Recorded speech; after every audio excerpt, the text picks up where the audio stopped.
Hi, in today's session we are dealing with nucleic acids. How are they built? What are the building blocks?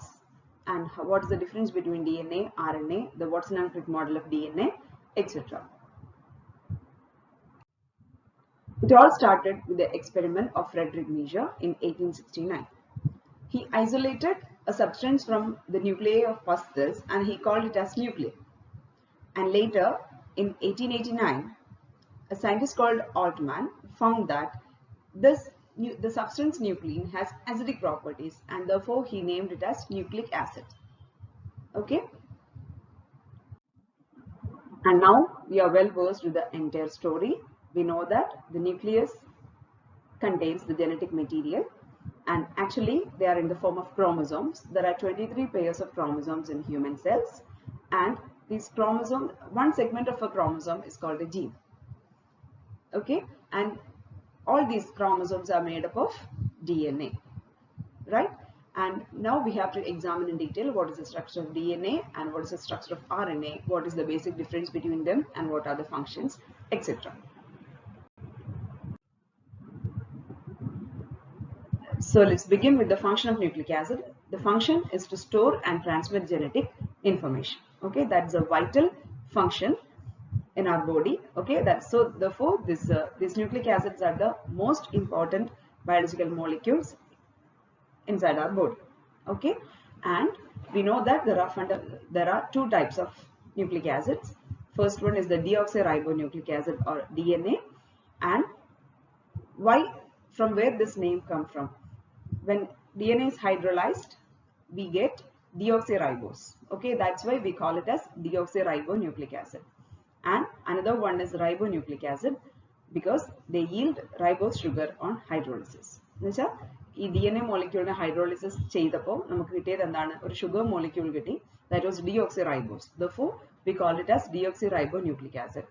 And when RNA was hydrolyzed, what we have obtained is ribose sugar. Therefore, we call RNA as ribonucleic acids. And DNA is found in the nucleus.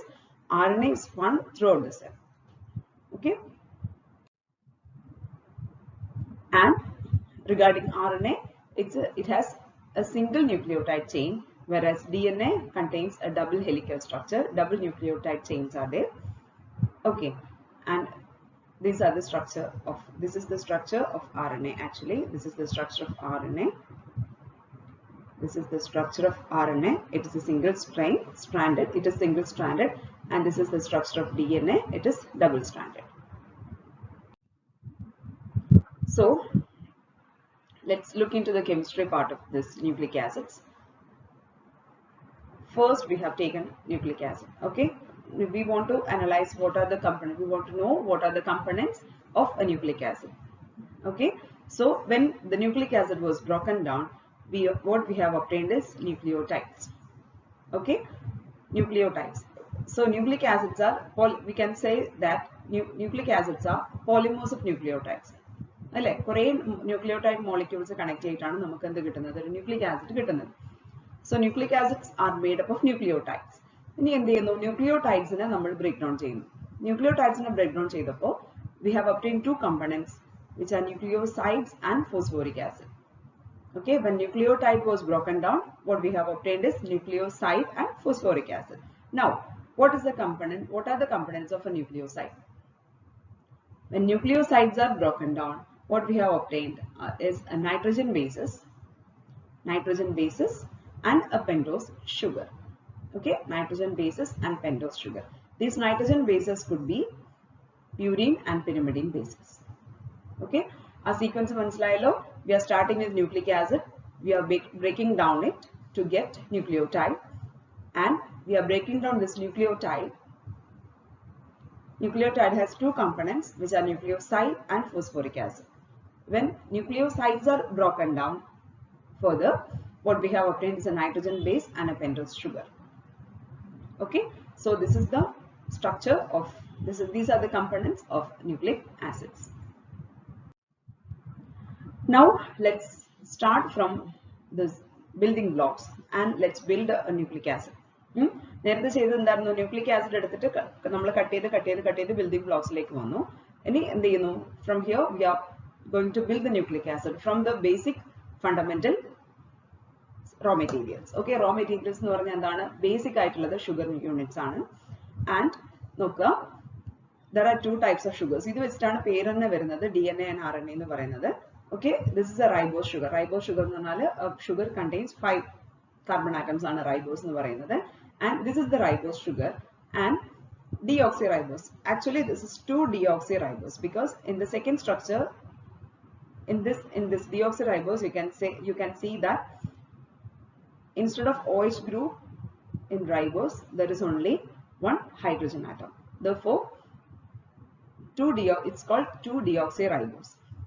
So, two type sugars are ribose and deoxyribose. Deoxyribose is second carbon OH illa pagaram H മാത്രമേ ഉള്ളൂ.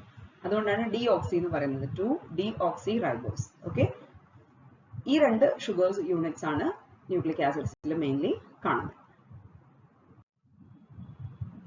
And nitrogen bases നമ്മൾ പറഞ്ഞു, ന്യൂക്ലിയോസൈഡിനെ cut ചെയ്തപ്പോൾ നമുക്ക് കിട്ടിയത് nitrogen bases and sugars ആണ്. Sugars R of 2 types നമ്മൾ കണ്ടു. Nitrogen bases are of 2 main types, which are purines and pyrimidines. Okay, purine bases എന്ന് പറഞ്ഞാൽ it has a purine nucleus. Okay, purine എന്ന് പറഞ്ഞാൽ ഇതാണ്, ഈ സ്ട്രക്ചർ ആണ് purine എന്ന് പറഞ്ഞാൽ. അപ്പോൾ അതിന്റെ ഡെറിവേറ്റീവ്, അതിന്റെ ചെറിയ സബ്സ്റ്റിറ്റ്യൂഷൻ മോഡിഫൈഡ് ഫോംസ് ആണ് ആര്? അഡനിൻ ആൻഡ് ഗ്വാനിൻ എന്ന് പറയുന്നത്. Okay, the nitrogen bases present in nucleic acids are purines and pyrimidines. Purines include adenine and guanine. Purines include adenine and guanine, whereas pyrimidine includes cytosine, uracil and thymine. Okay, purine bases എന്ന് പറയുന്നത് രണ്ട് ആൾക്കാരാണ്, adenine and guanine, whereas pyrimidine bases എന്ന് പറഞ്ഞാൽ 3 പേരുണ്ട്, cytosine, uracil and thymine. These are the nitrogen bases. So basic building blocks ആയി. Now let's see. So a nucleoside എന്ന് പറയുന്നത് എന്താണ്? It's a combination of sugar and a base. Okay, ഒരു ഷുഗറും ഒരു ഏതെങ്കിലും, നമ്മൾ 2 ഷുഗേഴ്സ് ഉണ്ട്, ടോട്ടൽ 5 എന്തുണ്ട്? നൈട്രജൻ ബേസസ് ഉണ്ട്. അപ്പോൾ അതിൽ ഏതെങ്കിലും ഒരു ഷുഗറും ഏതെങ്കിലും ഒരു നൈട്രജൻ ബേസും കൂടെ കമ്പൈൻ ചെയ്താൽ will get A nucleoside. Okay, ഇനി there are 2 types of nucleosides. Okay, അതിനൊരു ഷുഗർ യൂണിറ്റ് റൈബോസ് ആണെങ്കിൽ we'll call it as ribonucleoside. And if the sugar unit is deoxyribose, we'll call it as deoxyribonucleoside. Okay, ഇത് നോക്കാം. This is an example of a nucleoside. This is adenosine. Okay, sorry, this is adenosine. ഇതൊരു ribonucleoside ആണോ deoxyribonucleoside ആണോ എങ്ങനെ മനസ്സിലാക്കാം? എപ്പോഴും this nitrogen base attaches to the first carbon of the sugar unit. Okay, ഇതാണ് sugar unitന്റെ first carbon, second carbon, third carbon, fourth carbon and fifth carbon. So always the base attaches to the first carbon of the sugar unit. Okay,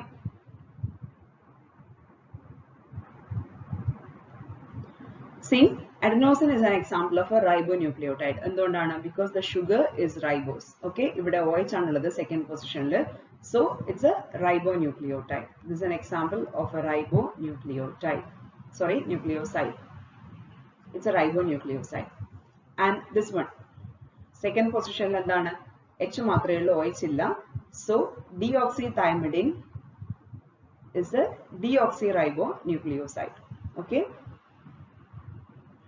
Okay, so ribonucleoside example ചിലപ്പോൾ ഇങ്ങനെ ചോദിക്കും, draw the structure of a ribonucleoside. അല്ലെങ്കിൽ ഏതെങ്കിലും ഒരു adenosine എന്ന് ചോദിച്ചാൽ എന്താണ്?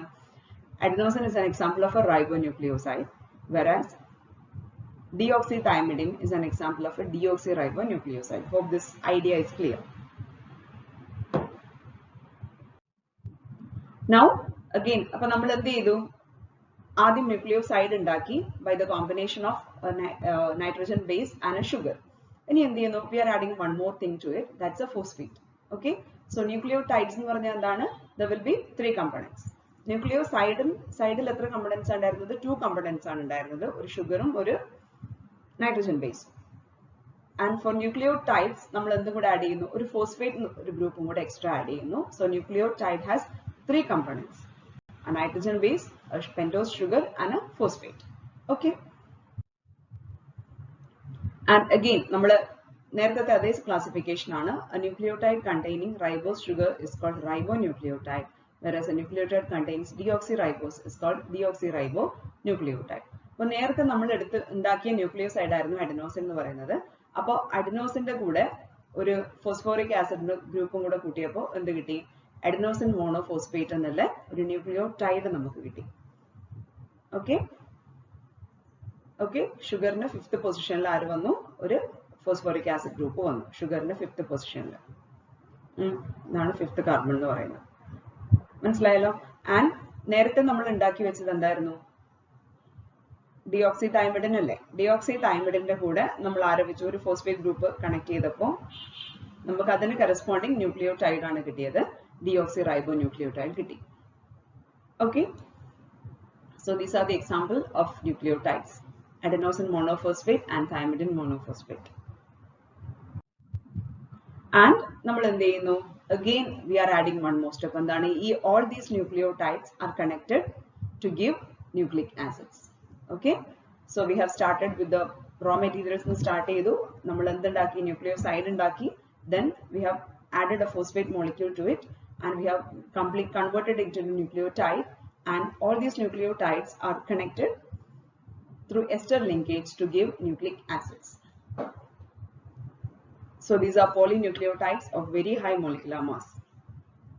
These are polynucleotides of very high molecular mass. These are linked through phosphate ester linkage. Okay, the nucleotide units are linked through phosphate ester linkage.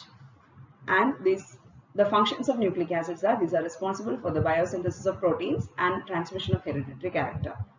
Okay, biosynthesis of proteins second part il varunundu. We'll have to study how the proteins are synthesized. Okay, biosynthesis of proteins and transmission of hereditary character.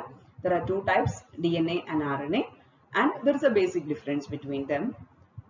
Okay, the nitrogen bases present in DNA are adenine, guanine, cytosine and thymine, whereas the nitrogen bases present in RNA are adenine, guanine, cytosine and uracil.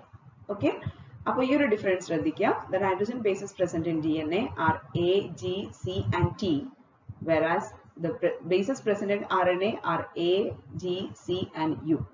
Okay, അപ്പോൾ DNA യിൽ ആരില്ല? Uracil ഉണ്ടാവില്ല. അതേപോലെ RNA യിൽ ആരുണ്ടാവില്ല? Thymine ഉണ്ടാവില്ല. Okay,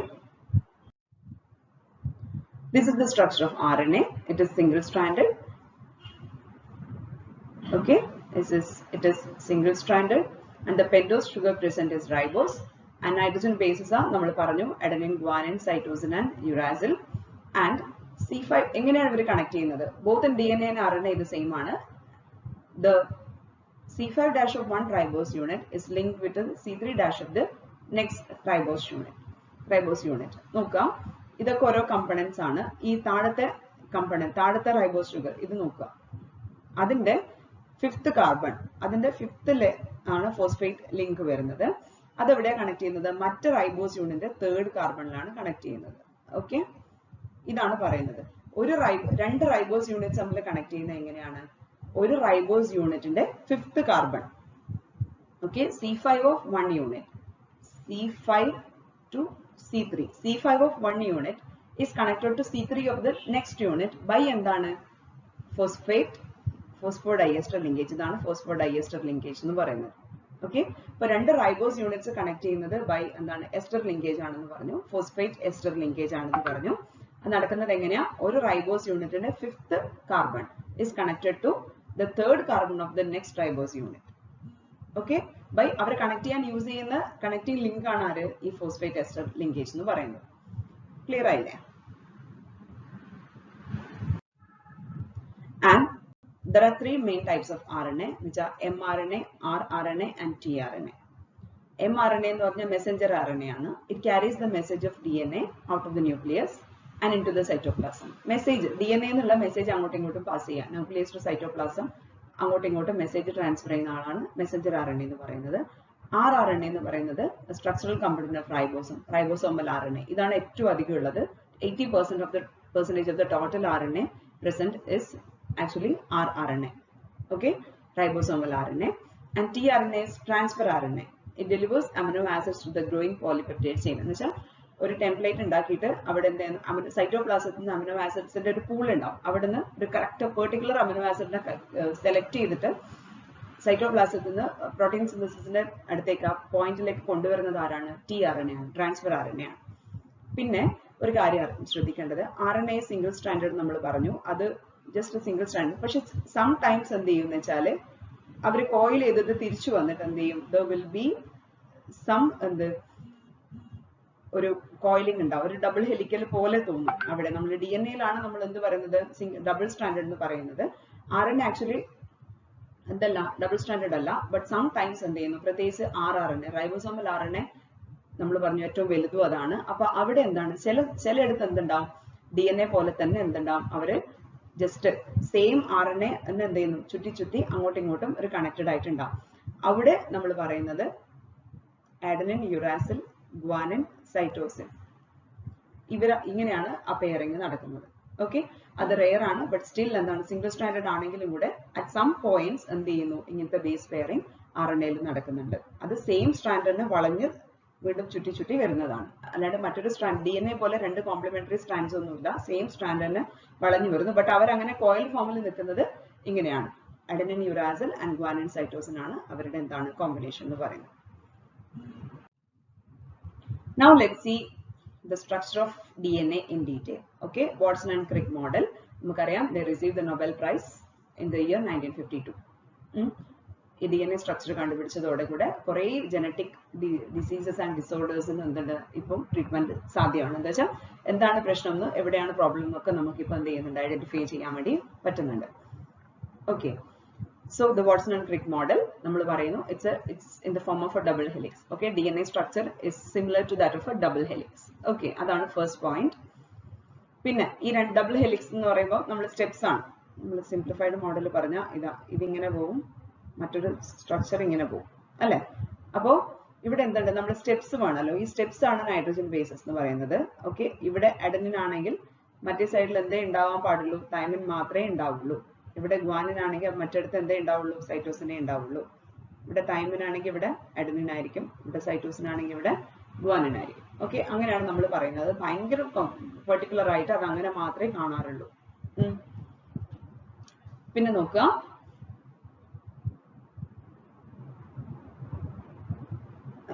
$3.4 nanometre.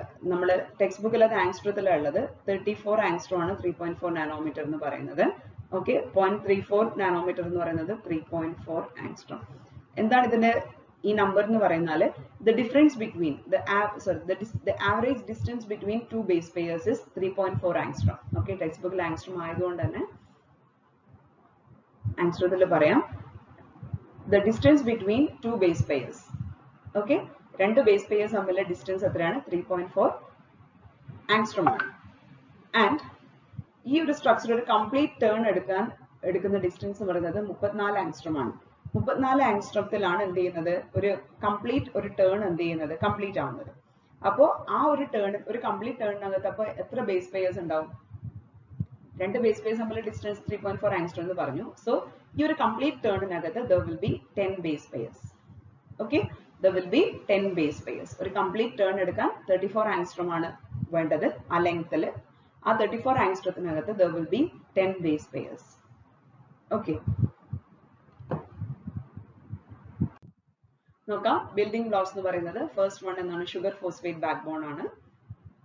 Okay, sugar phosphate backbone ആണ്. നമ്മൾ പറഞ്ഞു എന്താ, third carbon of one sugar is attached to the fifth carbon of the next in line. നമ്മൾ RNA ന്റെ സ്ട്രക്ചറിന്റെ കേസിൽ പറഞ്ഞതാണ്. Okay, okay, so C3 C5 ആണ് എന്ത് അവരുടെ അറേഞ്ച്മെന്റ് എന്ന് പറയുന്നത്. ഒരു ഷുഗറിന്റെ third carbon is attached to the fifth carbon of the next sugar through phosphate linkage. P stands for phosphate. Okay, ഇനി എന്ത് ചെയ്യുന്നു, നമ്മൾ നൈട്രജൻ ബേസ് ആഡ് ചെയ്യുന്നു. നൈട്രജൻ ബേസസ് ആഡ് ചെയ്യുന്നത് ഫസ്റ്റിലാണ്, ഷുഗറിന്റെ ഫസ്റ്റ് കാർബണിലാണ്.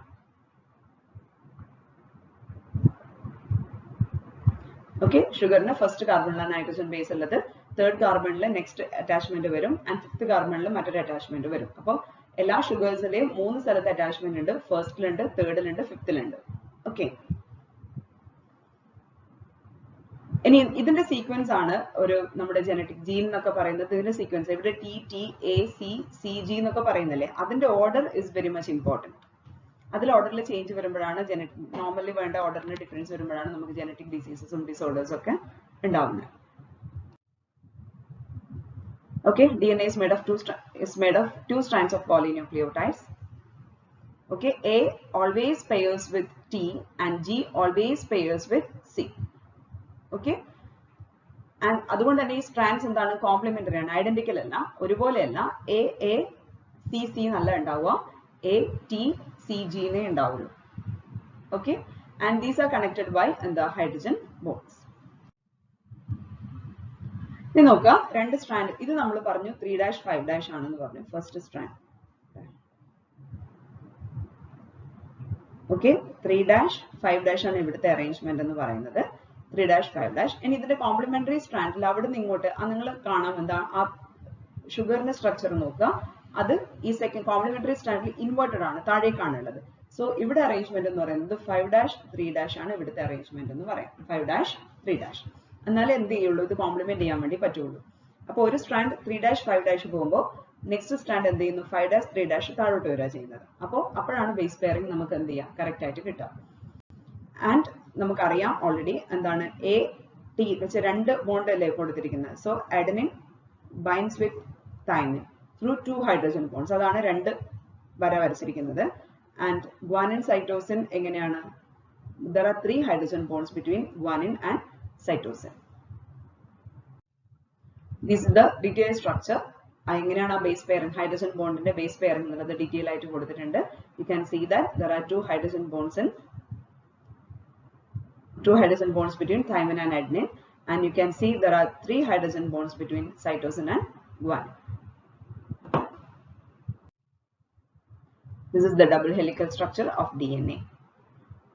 Okay, actually our ഈ എക്സ്പെരിമെന്റ്സും കാര്യങ്ങളൊക്കെ ഇൻവെൻഷൻ ഒക്കെ നടത്തിയത് 1952 finally they have come out with the model in 1953 and they received the Nobel Prize in 1962.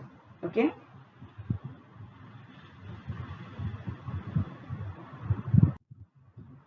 so this was about the discussion regarding the structure of DNA and RNA. Thanks for watching this class.